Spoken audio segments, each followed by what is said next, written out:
مدرسوں کا دوسرا بڑا کارنامہ جس کی طرف مفتی عبدالسلام صاحب نے بار بار تذکرہ کیا، میں بھی اس میں شریک ہونا چاہتا ہوں، اور وہ یہ ہے کہ اگر آج ایک ایسے زمانے میں آزادی کے بعد جب اردو زبان پر زمین تنگ کی جا رہی تھی، اگر اردو میں آج قاری ملتے ہیں، اگر آج اردو میں کاتب ملتے ہیں، آج اردو میں خطاطی کرنے والے ملتے ہیں، آج اردو میں کمپیوٹر آپریٹر ملتے ہیں، تو یہ ہمارے مدرسوں کی دین ہے، اس سے ہم انکار نہیں کر سکتے ہیں، اس بات کا ہمیں احساس کرنا چاہیے۔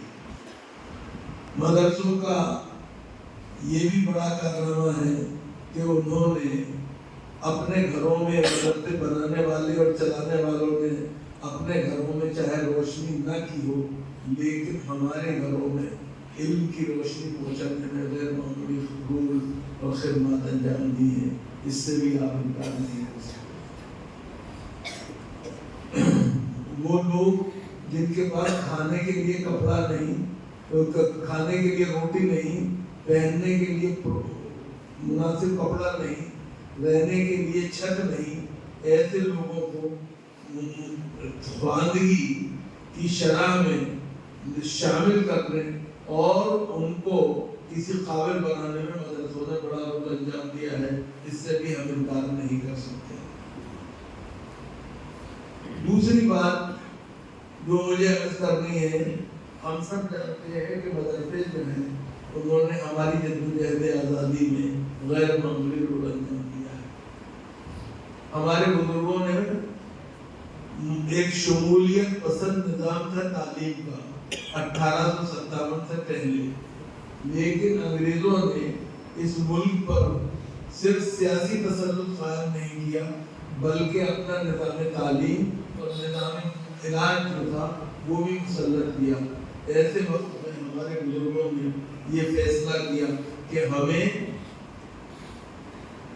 ملک کو نہیں بچا پائے ہیں لیکن اپنے دین کو ضرور بچانا چاہیے، اور اسی لیے 30 مئی 1866 کو دیوبند کے قصبے میں چھتے والی مسجد میں انار کے درخت کے نیچے ایک استاد اور ایک شاگرد سے وہ سید محمود شروع ہوئی جس کے دونوں کردار تھے وہ محمود تھے، ایک ملا محمود اور ایک محمود حسن۔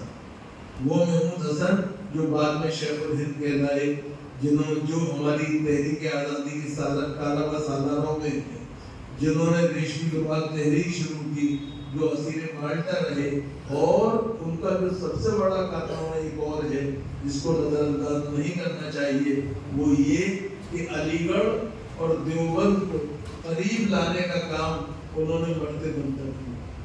جب